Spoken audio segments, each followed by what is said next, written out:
ఎన్సీటీవీ న్యూస్కి స్వాగతం. నా పేరు వరుణ్. ముందుగా బులెటిన్ హెడ్లైన్స్ చూద్దాం. మదనపల్లి మున్సిపాలిటీలోని జంతు వధశాల మటన్ మార్కెట్లకు నిర్మించిన వేలంపాట ద్వారా 4,76,500 రూపాయల ఆదాయం వచ్చింది. ఇక మున్సిపల్ కమిషనర్ ప్రమీల వెల్లడి. మదనపల్లి మున్సిపాలిటీలోని కమిషనర్ ఛాంబర్ నందు కమిషనర్ అధ్యక్షతన మటన్ మార్కెట్ జంతు వధశాలకు వేలంపాట నిర్వహణ. ఆర్టీసీ బస్సులో ప్రయాణం సురక్షితమన్న మదనపల్లి డిపో మేనేజర్ వెంకటరమణారెడ్డి. కడప, బెంగళూరు, హైదరాబాద్ ప్రాంతాలకు కొత్త బస్సులను నడుపుతున్నామన్న డిపో మేనేజర్.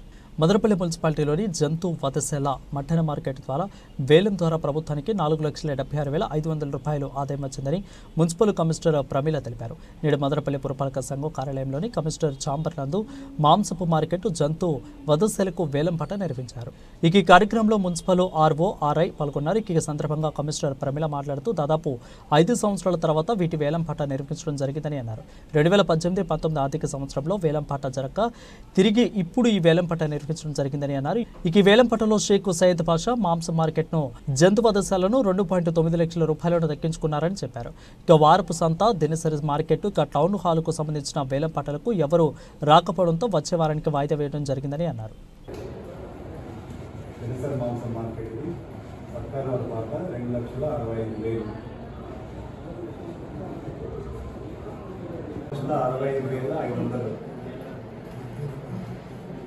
షేక్ సయ్యద్ పాషా వారి పాట 2,65,500. సార్ పాట 2,66,000. పదపునిస్ వారి పాట 2,66,000. సయ్యద్ పాషా వారి పాట 2,66,500. సయ్యద్ పాషా వారి పాట 2,66,500. వారి పాట 2,67,500. సర్కార్ వారు 7,500 మూడవసారి వదిలేస్తాం.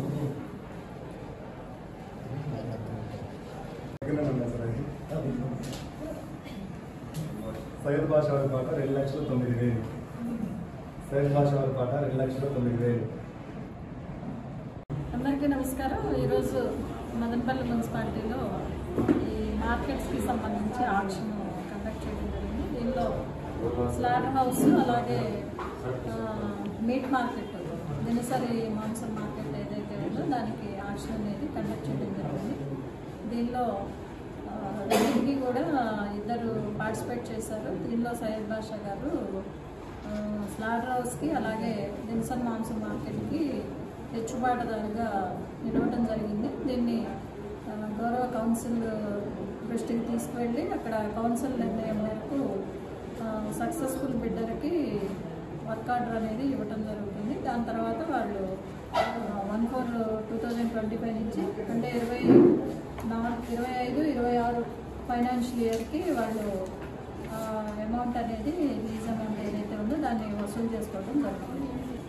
దినసరి మార్కెట్, వీక్లీ మార్కెట్, అలాగే డైలీ మార్కెట్, టౌన్ హాల్కి సంబంధించి ఈ రోజున ఆక్షన్ నోటీస్ ఇవ్వటం జరిగింది. అయితే ఈ ఆక్షన్లో ఎవరు బిడ్డర్స్ పార్టిసిపేట్ చేయలేదు. సో దీనికి సంబంధించినటువంటి రీఆక్షన్ని మనం 15th మార్చ్ 2025 సాటర్డే రోజు మళ్ళీ కండక్ట్ చేయడం జరుగుతుంది. ఎవరైనా ఆసక్తి ఉన్నవారు మున్సిపల్ ఆఫీస్లో వర్కింగ్ అవర్స్లో రెవెన్యూ సెక్షన్లో దీనికి సంబంధించిన డిపాజిట్ అమౌంట్ ఎంత చెల్లించాలి, సాల్వెన్సీ ఎంత సబ్మిట్ చేయాలి అనేది తెలుసుకొని ఎవరైనా ఇంట్రెస్ట్ ఉంటే దానికి పార్టిసిపేట్ చేయాల్సిందిగా రిక్వెస్ట్ చేస్తున్నాను. మదనపల్లి నుండి బెంగళూరు, కడప, హైదరాబాద్ మార్గం మధ్యలో కొత్త బస్సులను తిప్పడం జరుగుతుందని ఆర్టీసీ డిపో మేనేజర్ వెంకటరమణ తెలిపారు. ఇక నేడు మదనపల్లిలోని ఆర్టీసీ డిపో నందు ఆయన విలేకరుల సమావేశం నిర్వహించారు. ఈ సందర్భంగా ఆయన మాట్లాడుతూ అనుభవం, నైపుణ్యం, బాధ్యత కలిగిన డ్రైవర్లు, కొత్త బస్సులు, మంచి కండక్టర్లతో ఉన్న బస్సులను కూడా ఆర్టీసీ సంస్థ ప్రయాణికుల సంరక్షణ, సముఖమైన ప్రయాణం కోసం నడుపుతుందని అన్నారు. ప్రైవేటు బస్సులు ఇటీవల కాలంలో అత్యధికంగా ప్రమాదాలకు గురవుతున్న సంగతి ప్రజలకు తెలిసిందే అని అన్నారు. కావున సురక్షితమైన ప్రయాణం కోసం ఆర్టీసీ బస్సులను ప్రయాణించాలని ఆయన విజ్ఞప్తి చేశారు. నమస్కారం.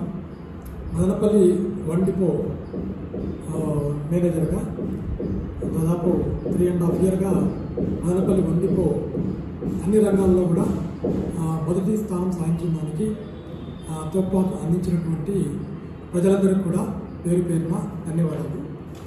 ముఖ్యంగా మదనపల్లి వన్ డిపోకు మనకు మన ట్రాన్స్పోర్ట్ మినిస్టర్ గారు, అలాగే ఇక్కడ ఉన్నటువంటి లోకల్ ఎమ్మెల్యే గారు, అలాగే ముఖ్యంగా మా డిప్యూటీఓ గారు, ఏడీ గారు అందరూ సహాయ సహకారాలు అందించడం వల్ల మన డిపోకు దాదాపు 20-30 బస్సులు, కొత్త బస్సులు రీసెంట్గా రావడం జరిగింది. దాంట్లో సూపర్ లగ్జరీ బస్సులు ఇప్పుడు ప్రజెంట్ 6 బస్సులు మేము హైదరాబాద్కు ఆపరేట్ చేస్తున్నాం. అలాగే బళ్ళారికి ఒక 2 బస్సులు ఆపరేట్ చేస్తున్నాం. ఈ బస్సులన్నీ కూడా latest vehicles, Ashok Leyland PS6 బస్సులు. సీట్స్ కూడా చాలా కంఫర్ట్గా ఉంటాయి. లెగ్ స్పేస్ కూడా సీటుకు మధ్యలో చాలా గ్యాప్ ఉండడం వల్ల చాలా కంఫర్ట్గా ఉంటుంది. ప్రతి సీటుకు కూడా సెల్ ఛార్జింగ్ ఫెసిలిటీ కూడా పెట్టడం జరిగింది. ఈ అవకాశాన్ని ప్రజలందరూ కూడా ఉపయోగించుకుంటారని ఆశిస్తున్నాం. దీంతో పాటు అదనంగా హైదరాబాద్కు నైట్ 8:30కి స్టార్ లైనర్ కూడా నాన్ ఏసీ స్లీపర్ బస్ కూడా రెగ్యులర్గా ఆపరేట్ అవుతూ ఉంది. దీంట్లో కూడా ప్రజాదరణ బాగుంది, పబ్లిక్ కూడా హ్యాపీగా ఉన్నారు, పంక్చువాలిటీ కూడా బాగుంది. దీన్ని మరీ బాగా ఎక్కువగా ఆదరిస్తే ఫ్యూచర్లో మరిన్ని కొత్త బస్సులు పెట్టుకోవడానికి కూడా హైదరాబాద్ రోడ్లో అవకాశం ఉంటుంది. అలాగే బెంగళూరు కూడా ప్రజలందరి కోరిక మేరకు విషయాన్ని మన సారు ట్రాన్స్పోర్ట్ మినిస్టర్ గారి దృష్టికి తీసుకెళ్లిన తర్వాత సారు దయదలిచి మనకు బస్సులు కూడా ప్రొవైడ్ చేయడం జరిగింది. ఇప్పుడు ప్రజెంట్ 6 కొత్త బస్సులు మదనపల్లి, బెంగళూరు ఎవ్రీడే ఆపరేట్ అవుతున్నాయి. అన్నీ కూడా latest vehicles, Ashok Leyland PS6 express బస్సులు. మార్నింగ్ 5 నుంచి మదనపల్లి డిపోలో స్టార్ట్ అయ్యి 10:30 వరకు కంటిన్యూగా మదనపల్లి నుంచి వెళ్తూ ఉంటాయి. దీంతో పాటు అదనంగా డిమాండ్ ఉన్న వరకు, అంటే డిమాండ్ దృష్టిలో పెట్టుకొని వీకెండ్స్లో ఇంకా ఒక 4 బస్సులు అదనంగా మేము పెట్టడం జరుగుతుంది. ఇంకా అవసరమైతే ఇంకా ఎక్కువ బస్సులు కూడా మేము పెట్టడం జరుగుతుంది పబ్లిక్ అనుకూలంగా. ఈ ప్రజలందరూ కూడా ఈ అవకాశాన్ని సద్వినియోగం చేసుకుంటారని ఆశిస్తున్నాం. అలాగే మల్లయ్యకొండకు కూడా మేము ఎవ్రీ మండే, ప్రతి సోమవారము 2 బస్సులు ఆపరేట్ చేస్తున్నాం. ఫస్ట్ బస్సు మార్నింగ్ 5కి బయలుదేరుతుంది, సెకండ్ బస్సు 6:30కి బయలుదేరుతుంది. మళ్ళీ మన నాగమాల సర్కిల్ నుంచి తొమ్మలపల్లి కొండపైకి వరకు షటిల్ ఈవినింగ్ వరకు తిరిగి మళ్ళీ ఈవినింగ్ అక్కడి నుంచి బయలుదేరి మదనపల్లికి రావడం జరుగుతుంది. అలాగే అరుణాచలం కూడా ప్రతి పౌర్ణమికి కూడా మేము మదనపల్లి నుండి అరుణాచలంకు బస్సులు పెట్టడం జరిగింది. దాంట్లో ఛార్జీ అల్ట్రా డీలక్స్ బస్సు 805 రూపాయలు ఉంటుంది, ఓను రాను అన్నిటికీ కూడా. ఈ అవకాశాన్ని కూడా ప్రజలందరూ ఉపయోగించుకుంటూ ఆలోచిస్తున్నాం. అలాగే మనం మ్యారేజ్ స్పెషల్ కూడా బస్సులు ప్రొవైడ్ చేయడం జరుగుతుంది. అలాగే tourism places, any important places, tourism places అవసరమైనప్పుడు మమ్మల్ని సంప్రదిస్తే మేము బస్సులు పెట్టడం జరుగుతుంది. అది శ్రీశైలం కావచ్చు, లేకంటే ఊటీ కావచ్చు, ఏ ప్లేస్ అయినా సరే మేము బస్సులు ప్రొవైడ్ చేస్తాం. ఈ అవకాశాన్ని ప్రజలందరూ కూడా సద్వినియోగం చేసుకుని మా డిపో అభివృద్ధికి తోడ్పడతారని ఆశిస్తున్నాం. అలాగే ఈ మధ్య కాలంలో బెంగళూరు రూట్లో మీరు చూసే ఉంటారు, యాక్సిడెంట్స్ ఎక్కువగా జరుగుతున్నాయి. ప్రైవేట్ బస్సులు, తర్వాత ప్రైవేట్ ట్రావెల్స్, అలాగే వ్యాన్లు, కార్లు, యాక్సిడెంట్లు ఎక్కువ జరుగుతున్నాయి. దానికి దృష్టిలో పెట్టుకొని ఆర్టీసీ బస్సుల్లో మీరు జర్నీ చేస్తే సేఫ్గా మీరు బెంగళూరుకు రీచ్ అవుతారు. కాబట్టి అందరూ కూడా ఆర్టీసీ బస్సులో ప్రయాణించండి, సురక్షితంగా ట్రావెల్ చేయండి. ఏదైనా మీ ఫీడ్బ్యాక్స్ ఉంటే మాకు తెలియజేస్తే ఇంకా మనం ఫర్దర్గా ఇంప్రూవ్ చేసుకుంటాం. మన డిపో ఇంకా మరిన్ని బస్సులు రాబోతున్నాయి, కొత్త బస్సులు. ఈ అవకాశాన్ని అందరూ ఉపయోగించుకుంటుంది ఆశిస్తూ, మరి ఈ డిపో అభివృద్ధికి సహకరించినటువంటి మా డిపో ఎంప్లాయీస్కి కూడా పేరు పేరున ధన్యవాదాలు తెలియజేసుకుంటూ, అక్రమంగా రెవెన్యూ అధికారులు మంజూరు చేసిన 1P రద్దు చేసేంత వరకు కూడా కార్యాలయంలోకి ఎవరిని వెళ్లనిచ్చేది లేదంటూ బాధ్యతలు పేర్కొన్నారు. ఇక నేడు మదనపల్లి తహసీల్దార్ కార్యాలయంలో ఎదుట వారు బటాయించి నిరసన తెలిపారు. ఇక ఈ సందర్భంగా వారు మాట్లాడుతూ మదనపల్లి పట్టణం సిరికల్చర్ కాలనీలో చేనేత కార్మికులు 25 ఏళ్ల క్రితం తమ కష్టార్జితంతో కొనుగోలు చేసిన ఇళ్ల స్థలాలను అక్రమంగా స్వాధీనం చేసుకుని కొందరు చదును చేస్తున్నారని ఆరోపించారు. బండ మీద కమ్మపల్లి రెవెన్యూ గ్రామం సర్వే నంబరు 423-1 అదేవిధంగా 423-2లలో 2004లో తమకు సక్రమించిన భూములలో లేఅవుట్ వేసి 77 ఫ్లాట్లుగా పలువురికి విక్రయించారని అన్నారు. వీటిని కొనుగోలు చేసిన వారిలో కొంతమంది ఇల్లు నిర్మించుకోగా, కొంతమంది పునాదుల వరకు కూడా, కొంతమంది కంచె వేసుకుని తమ స్థలాలను భద్రపరుచుకున్నామని అన్నారు. తమంతా ఈ స్థలం 25 ఏళ్ల క్రితమే కొనుగోలు చేశామని, దీనికి సంబంధించిన ఒరిజినల్ డాక్యుమెంట్, ఈసీ ఇతర పత్రాలన్నిటి కూడా సంబంధిత వ్యక్తికి చూపిస్తే తికమక పెట్టి భూములు తమవే అంటూ వాదించారని అన్నారు. అధికారులు స్పందించి తమకు న్యాయం చేయాలని డిమాండ్ చేశారు. ఇక పోలీసులు సంఘటన స్థలాన్ని చేరుకుని వారితో మాట్లాడి అక్కడి నుంచి పంపివేశారు.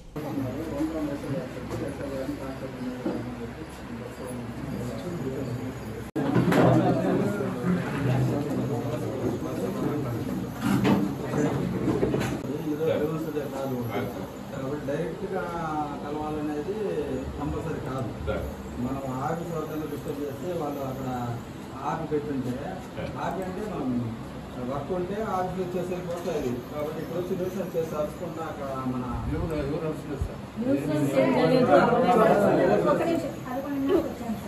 సార్ మీటింగ్ ఉందండి. మేమేమంటే ఆల్రెడీ 22 ఇచ్చాం.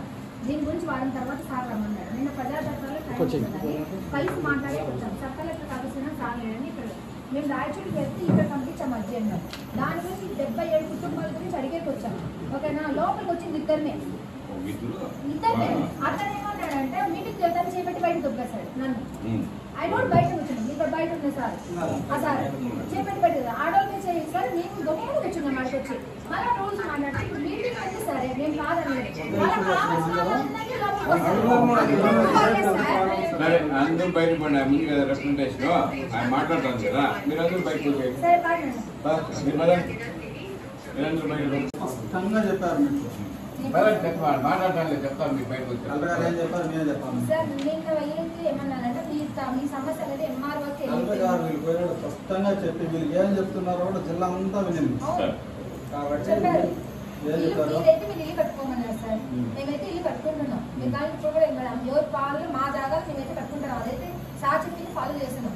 కానీ మేమేమి మీకు ఏమైనా సమస్య ఉండేది ఎంఆర్ దగ్గర ఇప్పుడు మేము ఇచ్చిన అర్జీలో ఎంఆర్ దగ్గర సమస్య పోయిందని ఇచ్చారు. హైరీస్కొని పంపించారు. మేము మీకు ఇచ్చిన అర్జీలో 22వ తేదీ ఇచ్చినాము. ఇది ఒక్కటి హోల్డ్లో పెట్టారు. దీని గురించి మాకు సమస్య ఉంది అని చెప్పాము. మీకు ఇచ్చిన అర్జీ సార్ ఇది. మేము 22వ తేదీ మేము అర్జీ ఇచ్చాం కదా అందరం కలిసి. ఏదైతే 1B ఉందో దాన్ని ఆల్రెడీ రీసెంట్ ఇచ్చారు సార్. అది ఎలా జరిగిందో మాకు తెలియదు. దీన్ని ఒకసారి సమస్య చూడండి అని ఇచ్చాం. దాని గురించి మీరు ఏమైనా మళ్ళీ పంట వస్తే ఒక వారం టైం ఇవ్వమన్నారు. అందుకోసం నిన్న టైం ఉంటుందని ఈరోజు వచ్చాం సార్. అంతే తప్ప మీ మీద మేమేమో కొట్లాట రోడ్లో కూర్చొని ధర్నా మీ ఊరికి కూర్చున్నాం అంతే తప్ప మేము అరసడం కానీ ఏమి కూడా చేయలేదు సార్. చేయడానికి చెప్పడానికి సంబంధం లేకపోతే ఏమన్నా మనుషులు అరవకపోతే మరి ఎందుకు అంటే ఆయన భుజాల మీద చేసి తోయడం ఆడవాళ్ళని కరెక్ట్ కాదు కదా సార్. అది కరెక్ట్ కాదు కదా. కానీ ఇద్దరు మాత్రమే వచ్చినారు లోపలికి. మీతో కలిసి చూపించి రావడం కరెక్ట్. కానీ ఆడవాళ్ళు దురుసుగా రాలేదు సార్. దురుసుగా అయితే రాలేదు. మీటింగ్ ఉంది అన్నప్పుడు మాత్రమే వాళ్ళు ఇంకా మీటింగ్ స్టార్ట్ అవ్వలేదు. ఇంకా మీటింగ్ అవ్వకముందే మీకు ఇచ్చేసి వెళ్దామని మాత్రమే వాళ్ళు లోపలికి వచ్చినారు. మిమ్మల్ని అడిగేసిన మాట వెళ్ళిపోదాము. అందరం బయట ఉన్నాం. కలెక్టర్ గారు స్పష్టంగా మీకు అక్కడ చెప్పింది. ఆ రోజు చెప్పారు మీరు అటెండ్ అయినప్పుడు 2-3 వారాల ముందు సోమవారం. కాబట్టి మీరు సెటిల్మెంట్ ల్యాండ్ ఇది మాకు సంబంధం లేదు. రైట్ రాయాలిగా మీకుంటే మీరు చేసుకోండి, వాళ్ళకుంటే వాళ్ళు చేసుకుంటారు. కాబట్టి మీరు ఇక్కడ 20-30 మంది వచ్చేసి చేసుకుని రాసుకుంటా అటెండర్ పైన రాస్తున్నారు లేదు సార్. మేము ఎవరు సార్ ఇక్కడ ఉన్నారు.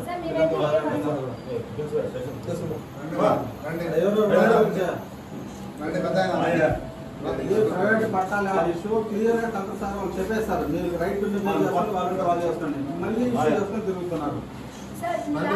ఎవరెవరు అక్కడ ఇష్యూ చేస్తారో వాళ్ళంతా చూపించండి. అది ఇప్పుడు దాని పరిస్థితి ఏం సార్? పొజిషన్ ఆన్లైన్ లో మనం మంది రద్దు చేయమని అడిగినాం సార్. దానికోసం జేసీ గారు చేసేది డిస్ప్యూట్ లో పెట్టాలంటే జేసీ గారు జాయింట్ కలెక్టర్ గారు చేస్తారు వాళ్ళు. కాబట్టి అక్కడ నుంచి వచ్చినా లేదా నుంచి వాస్తవ రిపోర్ట్ మేము పంపిస్తాం. అది చెప్పాము. అది ఎంతో జరుగుతుంది. ఎవరున్నారో అక్కడ చూపిస్తాం. బయట వెళ్ళాలండి. మీరందరూ బయట వెళ్ళండి. దయచేసి కొద్దిగా బయట వెళ్ళండి. కొద్దిసేపు వెళ్ళండి ప్లీజ్ వెళ్ళండి.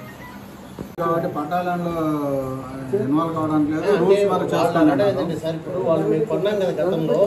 కొన్నప్పుడు వీఆర్ఓ అడంగలు రాసేటప్పుడు ఫీల్డ్ లెవెల్లో ఇల్లు ఉన్నాయా ఏమున్నాయని చూడాలి కదా. అది అగ్రికల్చర్ కాదు కదా, కమర్షియల్లో ఉంది. టౌన్ కమర్షియల్లో ఉన్నప్పుడు అతను అగ్రికల్చర్ అని వీఆర్ఓ ఎట్లా సర్టిఫై చేశాడు? 2016లో అది పాస్బుక్ అయినట్టుంది. కాబట్టి పాస్బుక్ అయ్యి కరెక్టా కాదా చూసి 2016కి అక్కడ కాలనీ ఉంది సార్. 2016కి కాలనీ ఉంది అక్కడ.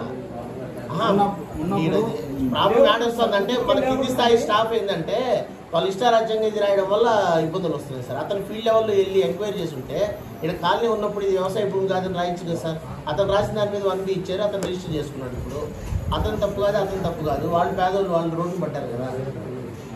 పాతది జరిగింది కాబట్టి దాంట్లో తప్పు జరిగింటే మనము దాంట్లో వాళ్ళు డిస్ప్యూట్లో పెండింగ్ పెట్టామని డిస్ప్యూట్లో పెట్టామంటే మనం జేసీ గారి ప్రపోజల్ పంపించాలా.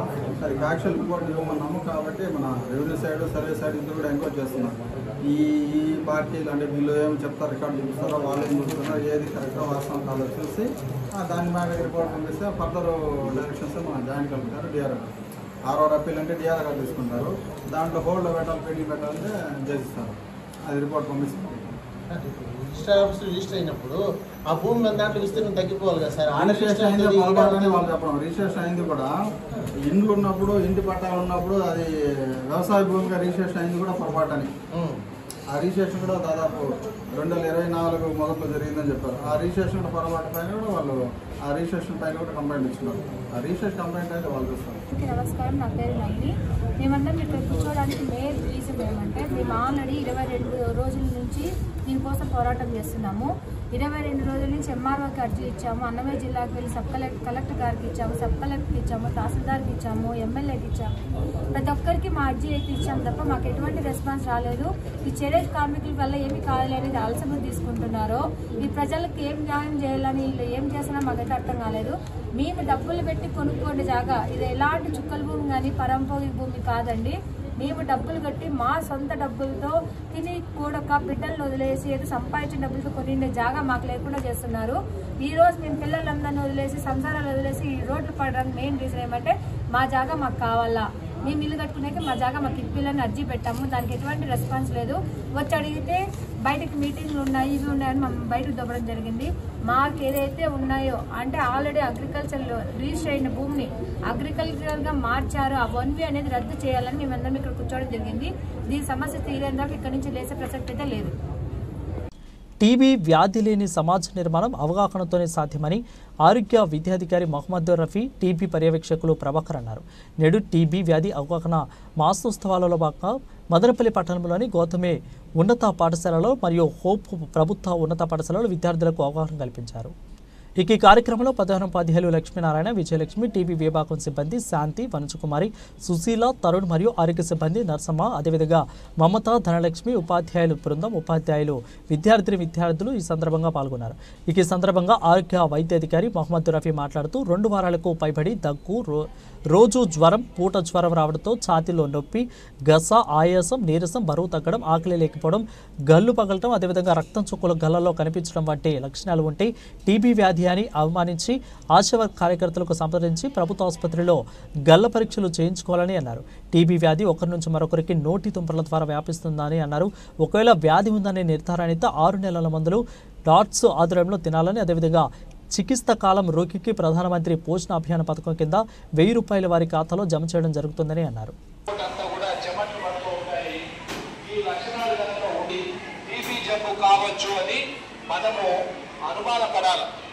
భక్తుల కోసం చిట్టి అన్నవరం దేవస్థాన ఆవరణలో సత్యసధన భవనాన్ని బుధవారం ప్రారంభించడం జరుగుతుందని ఆలయ నిర్వాహకులు తెలిపారు. నేడు మదనపల్లె రూరల్ మండలం చిప్పిలి గ్రామంలో చిట్టి అన్నవరం దేవస్థానం నందు ప్రత్యేక పూజలు, అభిషేకాలు నిర్వహించారు. ఈ సందర్భంగా నిర్వాహకులు మాట్లాడుతూ బుధవారం జరిగే సత్యసధన ప్రారంభోత్సవ వేడుకలకు హాజరై స్వామివారి దర్శనం చేసుకుని తీర్థ ప్రసాదాలను స్వీకరించాలని విజ్ఞప్తి చేశారు.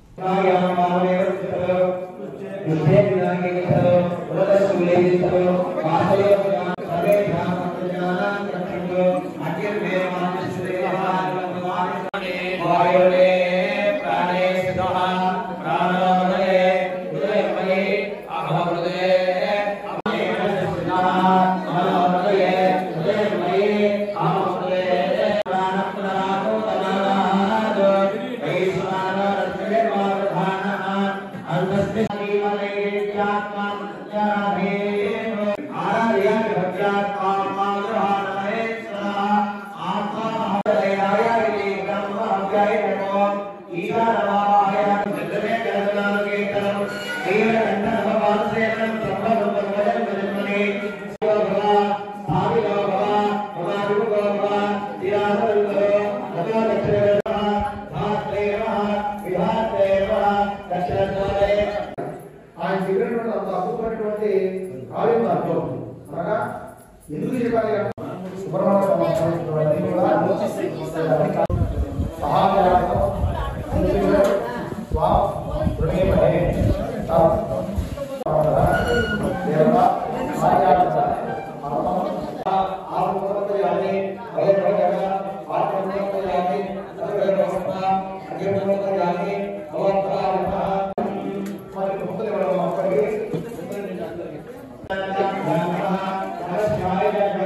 ఆరు మందికి మాత్రమే ఇవ్వండి. మీరు అభిషేకం చేసిన వాళ్ళు మాకు ఇచ్చేయండి. 6 మంది మాత్రం తీసుకోండి.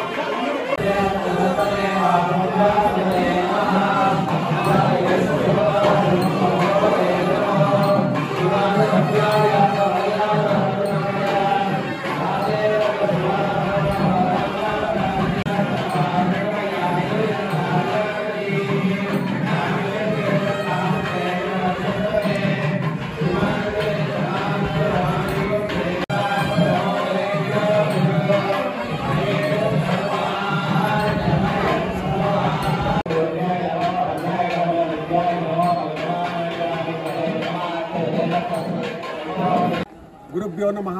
త్రిమూర్త్యాత్మక స్వరూపమైన శ్రీ సత్యదేవాయ నమః. ఈరోజు నిన్న సోమవారము గణపతి పూజతే ప్రారంభమైనది. ఈరోజు కలశ స్థాపన, సహస్ర లింగార్చన, తర్వాత సాయంకాలము వాస్తు హోమము. రేపు ఆలయ కమిటీచే ఆహ్వానించబడిన శ్రీ శ్రీ శ్రీ అభినవోద్దండ విద్యాశంకర భారతీ స్వామి పుష్పగిరి పీఠాధీశ్వరుల అనుమతితో రేపు స్వామివారి స్వహస్తాలచే ఈ సత్యదేవ సదన్ నూతనంగా నిర్మింపబడినటువంటి ఈ నిర్మాణమునకు స్వామివారి పీఠాధిపతుల చేతుల మీదుగా ప్రారంభోత్సవం జరపబడుతుంది. తర్వాత ఈరోజు సాయంకాలము ఈరోజు మధ్యాహ్నము 3 గంటలకు స్వామివారు విచ్చేస్తున్నారు. సాయంకాలము స్వామివారి 6 గంటలకు ధర్మ ప్రవచనము ఉంటుంది సనాతన ధర్మంపై. రేపు హోమాలు, పూర్ణాహుతి, తరువాత అనుగ్రహ భాషణం ఉంటుంది. కావున దైవ ప్రేరణచే, పెద్దల సంకల్పంచే నిర్మింపబడిన ఈ దేవాలయం అభివృద్ధిలో కార్యక్రమంగా అందరూ 50 మంది ప్రజలు భక్తాదులు పాల్గొని స్వామివారిని దర్శించి పీఠాధిపతుల ఆశీస్సులు పొంది తీర్థ ప్రసాదాలను తీసుకుని ధరించవలసిందిగా ప్రార్థిస్తున్నాము. భక్తాగ్రేసరులారా, మదనపల్లి పట్టణం యొక్క శాంతి సౌభాగ్యముల కొరకు చాలా 25 సంవత్సరాల కిందట ప్రారంభం చేయబడినటువంటి ఈ సత్యనారాయణ స్వామి దేవస్థానమునందు ఇది రెండోసారి ఈరోజు సహస్రలింగార్చన అనేటువంటిది చేస్తున్నాము. వేద పండితులు దాదాపు 7-8 మంది సహస్రలింగార్చన చేస్తున్నారు. ఈ సహస్రలింగార్చన ఎక్కడైతే జరుగుతుందో అక్కడ సాక్షాత్తు పరమేశ్వరుడు ఆసీనుడై మన యొక్క మొరలు ఆలకించి వారికి విన్నటువంటి వారికి, చూసేటువంటి వారికి అందరికీ కూడా శాంతి సౌభాగ్యములు, ఆయురారోగ్యములు కలిగిస్తాడని పురాణ వచనం ఉంది. కాబట్టి ఇక్కడ ఈరోజు సహస్రలింగార్చన అనేటువంటి కార్యక్రమం ఇప్పుడు జరుగుతూ ఉంది. సాయంకాలం నాడు ఇక్కడ మన ఆంధ్రప్రదేశ్లో ఉండేటువంటి పుష్పగిరి పీఠాధీశ్వరులు శ్రీ అభినవోద్దండ శ్రీ శ్రీ విద్యాశంకర భారతీ మహాస్వామి వారు విచ్చేస్తున్నారు. వారు సాయంకాలము శ్రీ పీఠంతో పాటు వస్తున్నారు. వారు శారదా చంద్రమౌళీశ్వర స్వామి పీఠంతో పాటు వస్తున్నారు. వారు ఇక్కడ పీఠం సాయంకాలం అనుష్ఠానము పీఠం పూజ చేసిన తర్వాత భక్తజన సందోహాన్ని ఉద్దేశించి అనుగ్రహ భాషణం చేస్తారు. అయిన తర్వాత కూడా వాళ్ళ చేత తీర్థ ప్రసాదం కూడా మదనపల్లి పురప్రముఖులకు అందరికీ కూడా అందజేయబడుతుంది. అది ఈరోజు కార్యక్రమం. రేపు ఉదయం 9:20 ఇక్కడ నూతనంగా నిర్మించబడినటువంటి 8 రూముల వసతి గృహము సత్యసేవా సదన్ ప్రారంభించబడుతుంది. అందుకు గాను మదనపల్లి పట్టణ పుర ప్రజలందరూ కూడా విచ్చేసి పాల్గొని స్వామివారి అనుగ్రహ భాషను విని తీర్థప్రసాదం స్వీకరించి అందరూ కూడా ఈ యొక్క మదనపల్లి పట్టణ అభివృద్ధి కోసము ఈ యొక్క సత్యనారాయణ స్వామి దేవస్థానంలో చేసేటువంటి కార్యక్రమాలకు ప్రోత్సాహం అందించవలసిందిగా మదనపల్లి పట్టణ పుర ప్రముఖులకు పెద్దలకు అందరికీ కూడా పేరు పేరున ధన్యవాదాలు తెలుపుకుంటూ సెలవు తీసుకుంటున్నాను. గురుభ్యో నమః. శ్రీ సత్యదేవాయ నమః. మదనపల్లి పట్టణ ప్రజలకందరికీ విజ్ఞప్తి ఏమనగా దైవ ప్రేరణతో 2005వ సంవత్సరంలో నిర్మించబడిన శ్రీ సత్యదేవ నిర్మాణంలో పాల్పంచుకున్న భక్తాదులకు అందరికీ ధన్యవాదాలు తెలియజేస్తూ సహస్రలింగార్చన కార్యక్రమాన్ని ఈరోజు ఏర్పాటు చేయడం జరిగింది. మార్నింగ్ గణపతి పూజతో ప్రారంభమయ్యి మహాన్యాసపూర్వక రుద్రాభిషేకం చేసి భక్తాదులు అందరికీ తమ స్వహస్తాలతో జలాభిషేకం చేసుకునేందుకు అవకాశం కల్పించినాము. ఈ కలియుగములో ఉత్తమలతో చేసిన పార్థివ లింగాన్ని జలాభిషేకం చేయడం వలన ఆయురోగ్యాలు అభివృద్ధి ఉంటుంది కాబట్టి భక్తాగ్రేసులందరూ ఈ కార్యక్రమంలో పాల్గొంటున్నారు. వారికి పరమేశ్వరుని యొక్క ఆశీస్సులన్నీ ఉండవాలని ప్రార్థిస్తూ మరియు మా ఉన్నతి మేరకు పట్టణ కోలిక మేరకు పుష్పగిరి పీఠాధిపతులు శ్రీ అభినవోద్దండ విద్యాశంకర భారతీ మహాస్వామి అని ఆహ్వానించడం జరిగినది. కావున వారి యొక్క ఆశీస్సులు పొందేందుకు భక్తాగ్రేసులందరూ ఈ కార్యక్రమంలో పాల్గొంచుకుని స్వామివారి ఆశీర్వాదం స్వీకరించవలసిందిగా కోరుతున్నాము. ఆంధ్ర రాష్ట్రంలో ఎస్సీ ఎస్టీ ప్రత్యేక పోలీస్ స్టేషన్లకు డీఎస్పీలను నియమించాల్సిందేనని బహుజన సేన శ్రీ చందు డిమాండ్ చేశారు. నేడు మదనపల్లిలోని పట్టణంలో లేని విలేకరుల సమావేశం నిర్వహించారు. ఈ సందర్భంగా ఆయన మాట్లాడుతూ మార్చి 24న చలో విజయవాడ కార్యక్రమానికి సంబంధించిన కరపత్రాలను ఆవిష్కరించడం జరిగిందని అన్నారు. ఇక ఆంధ్రప్రదేశ్ రాష్ట్రంలో గుట్టు చప్పుడు కాకుండా గత వైసీపీ ప్రభుత్వం ఎస్సీ ఎస్టీ ప్రత్యేక సెల్లో డీఎస్పీలను రాష్ట్ర వ్యాప్తంగా 98 మందిని రద్దు చేసిందని అన్నారు. ఎన్నికల అనంతరం ఏర్పడిన నూతన ప్రభుత్వం ఈ విషయాన్ని గుర్తించి ఏమాత్రం పట్టించుకోవడం లేదని ఆవేదన వ్యక్తం చేశారు. ఎప్పటికైనా కూటమి ప్రభుత్వం స్పందించి ఎస్సీ ఎస్టీ సెల్లను కొనసాగిస్తూ డీఎస్పీలను నియమించాలని డిమాండ్ చేశారు.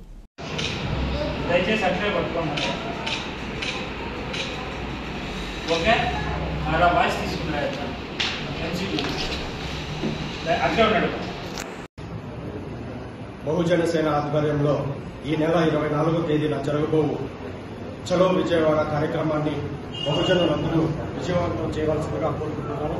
జై భీమ్. ఈ రోజున బహుజన సేన ముఖ్య కార్యకర్తల సమావేశాన్ని జయప్రదం చేసిన అందరికీ పేరు పేరున ధన్యవాదాలు తెలియజేస్తూ ఈ రోజున నిర్ణయం తీసుకున్న దాంట్లో ఏదైతే ఆంధ్రప్రదేశ్ రాష్ట్రంలో 2024 ఎలక్షన్స్ కు ముందే ఈ రాష్ట్రంలో గుట్టు చప్పుడు కాకుండా మూకుముడిగా దాదాపుగా పోలీస్ డిపార్ట్మెంట్ లో ఎస్సీ ఎస్టీ సెల్లో 98 మంది డీఎస్పీలను ఎస్సీ ఎస్టీ సెల్ డీఎస్పీలను రద్దు చేసేసి అది నిమ్మకు నీరెత్తినట్లుగా ఉన్నారు. తర్వాత కొత్త ప్రభుత్వం ఏర్పడినా కూడా ఈ విషయం ప్రభుత్వ దృష్టికి తీసుకెళ్లినా కూడా నేను రాష్ట్ర వ్యాప్తంగా తిరిగి డీజీపీ స్థాయి అలాగే పెద్ద రాజకీయ ప్రజాప్రతినిధులు కూడా ఈ సమాచారాన్ని నేను లేఖల ద్వారా అందించడం ద్వారా కూడా ఎలాంటి దీని మీద రెస్పాన్స్ కూడా రావడం లేదు. ఎస్సీ ఎస్టీ సెల్ డీఎస్పీలను తీసేస్తే ఇక్కడ సామాన్యులైనటువంటి జనాలకి ప్రత్యేకంగా అందాల్సిన హక్కులు కూడా కోల్పోతాము. ఇదే ఊరికే వచ్చిన హక్కు కాదు. భారత రాజ్యాంగం ఆర్టికల్ 338 ప్రకారం ఏదైతే జస్టిస్ పున్నయ్య కమిషన్ సిఫార్సుల మేరకు ఏర్పాటు చేయబడినటువంటి ప్రత్యేక cells SC ST cell police స్టేషన్లు ఏవైతే ఉన్నాయో దానికి డీఎస్పీ అధికారులను నియమించారు. ఆ డీఎస్పీలు కేవలం ఎస్సీ ఎస్టీ ప్రజల కోసం ఎస్సీ ఎస్టీ కేసుల కోసం పనిచేయాల్సిన అవసరం ఉంది. కానీ అందుకు భిన్నంగా రద్దు చేసినప్పటి నుంచి జనరల్ డీఎస్పీనే జనరల్ కేసులతో పాటు ఎస్సీ ఎస్టీ సెల్ కేసులు కూడా చూసే పరిస్థితి అయిపోయింది. దానివల్ల ఏదైతే అట్రాసిటీ కేసు జరుగుతుందో ఆ అట్రాసిటీ కేసు యొక్క ప్రాధాన్యత తగ్గిపోతూ, విచారణ కాలం పెరిగిపోతూ, ఛార్జ్షీట్ కాలం ఇంకా కోర్టుల ద్వారా పర్మిషన్ తెచ్చుకొని మరింత పొడిగించుకుంటూ సమయం లేదంటూ ఇక్కడ పోలీస్ డిపార్ట్మెంట్ చేస్తున్న క్రియ అందరికీ తెలుస్తూనే ఉంది. ఈ ప్రక్రియ వల్ల కేవలం నష్టపోయేది ఎస్సీ ఎస్టీ సమాజమే. పిఠాపురం నియోజకవర్గంలోని చిత్రాడ గ్రామంలో ఈ నెల 14వ తేదీన నిర్వహించనున్న జనసేన పార్టీ 12వ ఆవిర్భావ సభకు భారీ ఎత్తున ఏర్పాట్లను చేస్తున్నామని మంత్రులు నాదెండ్ల మనోహర్ కందుల దుర్గేష్ వెల్లడించారు. నేడు కాకినాడలో మంత్రులు మీడియా సమావేశం నిర్వహించారు. ఈ సందర్భంగా వారు మాట్లాడుతూ జనసేన పార్టీ అధికారంలోకి వచ్చిన తర్వాత మొట్టమొదటిసారిగా ఈ సభను నిర్వహిస్తున్నామని, దీనికి అధిక సంఖ్యలో హాజరవడానికి తగు ఏర్పాట్లు చేస్తున్నామని అన్నారు. సభా ప్రాంగణంతో పాటు పలు చోట్ల వైద్య శిబిరాలు, తాగునీరు, భోజన సదుపాయాలు, ఇక ఎల్ఈడి స్క్రీన్లు ఏర్పాటు చేస్తున్నామని, దేశవ్యాప్తంగా ఉన్న పవన్ అభిమానులు, జన సైనికులు లక్షల్లో ఈ సభకు హాజరవుతారని, ఈ సభ ద్వారా జనసేన అధినేత పవన్ కళ్యాణ్ మంచి సందేశాన్ని ఇవ్వనున్నట్లు తెలిపారు. ప్రతిరోజు కూడా మేము సమీక్షించుకునేది అధికార యంత్రాంగంతో, ప్రత్యేకంగా పోలీస్ బలగాలతో, ఎస్పీ గారి నాయకత్వంలో ఎక్కడ కూడా సెక్యూరిటీ విషయంలో కాంప్రమైజ్ కాకుండా మా పార్టీ అధ్యక్షులు పవన్ కళ్యాణ్ గారి భద్రత విషయంలో కానివ్వండి, లేకపోతే సభకు వచ్చే మా జన సైనికులు, వీర మహిళలు ఎవరికి కూడా ఇబ్బందులు కలగకూడదనే ఉద్దేశంతో పార్కింగ్ జోన్స్ కూడా మేము ఐడెంటిఫై చేసాం. నిన్న సాయంత్రం ఎస్పీ గారితో కలిసి చూసి దాదాపు 5 పార్కింగ్ జోన్స్ ఏర్పాటు చేసాం. ఇక్కడ బస్సులు, కొన్ని చోట్ల కార్స్, కొన్ని చోట్ల ఎక్కువగా 2 వీలర్స్, ఇవన్నీ కూడా అన్ని ప్రాంతాల్లో వాళ్ళకి పార్కింగ్ చేసుకునేటట్టు ఆ వెసులుబాటు కల్పించాం. వీటితో పాటు మేము ప్రత్యేకంగా చూసేది ఏంటంటే సభ నిర్వహణలో కల్చరల్ ప్రోగ్రామ్స్ చాలా అద్భుతంగా దేశవ్యాప్తంగా, మన రాష్ట్ర వ్యాప్తంగా మన కల్చర్ని ప్రమోట్ చేసేటట్టు. ఎందుకంటే మన జాతీయత అనేది జనసేన పార్టీ ఒక సిద్ధాంతం. దేశాన్ని ముందు పెట్టుకుంటాం, దాని తర్వాత మన రాష్ట్రాన్ని ముందు పెట్టుకుంటాం. అందులో భాగంగా మన తెలుగు భాషని మరింత ప్రోత్సహించే విధంగా, మన సంస్కృతిని ఆ రోజున ప్రతిబింబించే విధంగా చక్కటి కార్యక్రమాలు ఐడెంటిఫై చేసాం. రేపు సాయంత్రం కల్లా మీ అందరికీ కూడా ఆ మినిట్ టు మినిట్ ప్రోగ్రామ్, ఏ విధంగా ఈ కల్చరల్ ప్రోగ్రామ్స్ ఏర్పాటు చేస్తున్నామో అదేవిధంగా మా పార్టీ అధ్యక్షులు పవన్ కళ్యాణ్ గారు ప్రధానమైన కొన్ని అంశాలపైన, ఏ విధంగా పార్టీని కష్టపడి 11 సంవత్సరాలు ఆయన భుజాలపైన మోసి ఇంత దూరం తీసుకొచ్చారో, 12వ ఆవిర్భావ దినోత్సవం సందర్భంగా మొదటిసారి ప్రభుత్వంలో మేము భాగస్వాములుగా, మాకున్న ఈరోజు మా శాసనసభ్యులు, పార్లమెంట్ సభ్యులు, మంత్రులుగా మేము ఇప్పటివరకు ప్రజలకు అందించిన వెసులుబాటు కార్యక్రమాలు, వాటి గురించి కూడా మేము వివరించుకుంటూనే ఆడియో విజువల్ ప్రజెంటేషన్స్ చాలా ఎక్కువగా ఉంటాయండి అనేక కార్యక్రమాలపైన. వీటితో పాటు సామాన్యులు ఎవరైతే క్షేత్రస్థాయిలో నిజంగా కామన్ మ్యాన్ ఒపీనియన్ చెప్పగలుగుతారో, కొంతమంది విద్యార్థులు, రైతు సోదరులు, మహిళలు, అదేవిధంగా మత్స్యకార సోదరులు, ఈ నలుగురికి కూడా ఒక అవకాశం కల్పిస్తున్నాం మాట్లాడడానికి ఆ రోజు వేదిక పైన.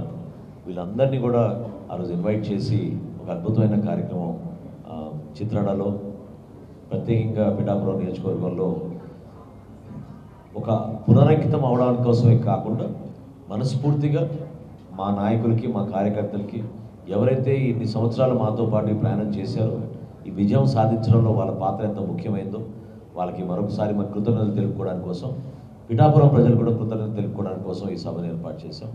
సో మీ సహకారం ఎంతో అవసరం. మీరందరూ కూడా రండి. అన్ని విధాలుగా చక్కటి ఏర్పాట్లు చేశాం. ఎప్పుడు లేని విధంగా ఎల్ఈడి స్క్రీన్స్ కూడా చాలా పెద్ద. బులెటిన్ ముగించే ముందు మరొకసారి హెడ్లైన్స్ చూద్దాం.